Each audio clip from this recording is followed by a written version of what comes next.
శ్రీమాత్రే నమః. ఈరోజు అమ్మవారికి దద్దోజనం చేశాను కదండి. దద్దోజనంలోని ఒక చిన్న ఇంగ్రీడియంట్ని వేస్తే చాలా చాలా రుచిగా ఉంటుంది. అది మనం గుళ్ళో మనకు ప్రసాదంగా పెట్టే దద్దోజనం టేస్ట్ వస్తుందండి, చాలా బాగుంటుంది. అదేంటన్నది చెప్తాను, వీడియో మొత్తం చూడండి.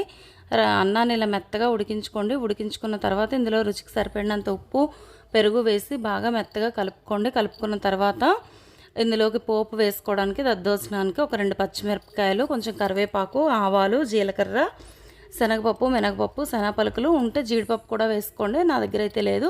ఇదేనండి ఆ ఇంగ్రీడియంట్. ఆవు పిండి వేసుకోవాలండి ఒక స్పూను. ఒక స్పూన్ అంటే చిన్న స్పూన్ అనమాట. మీరు పెద్ద స్పూన్తో అయితే హాఫ్ స్పూన్ వేసుకోండి. అది మీరు చేసుకునే దద్దోజనం చేసుకునే క్వాంటిటీని బట్టి వేసుకోండి. ఎక్కువ వేస్తే చేదొస్తుంది. ఇది వేసుకున్న తర్వాత నెయ్యితో పోపు పెట్టుకోండి. ఒక 2-3 స్పూన్లు నెయ్యి వేసానండి. నెయ్యి లేకపోతే నూనెతోనైనా పోపు పెట్టుకోవచ్చు, పర్వాలేదు.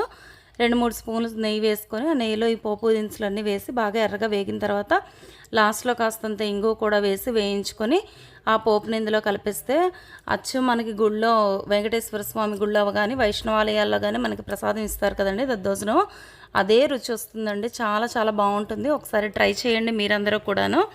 ఆవు పిండికి ఏం లేదు, రెడీగా ఉంటే ప్యాకెట్ వేసుకుంటారు, లేదంటే ఒక స్పూన్ ఆవాలు మిక్సీ చేసుకొని వేసుకుంటే సరిపోతుంది.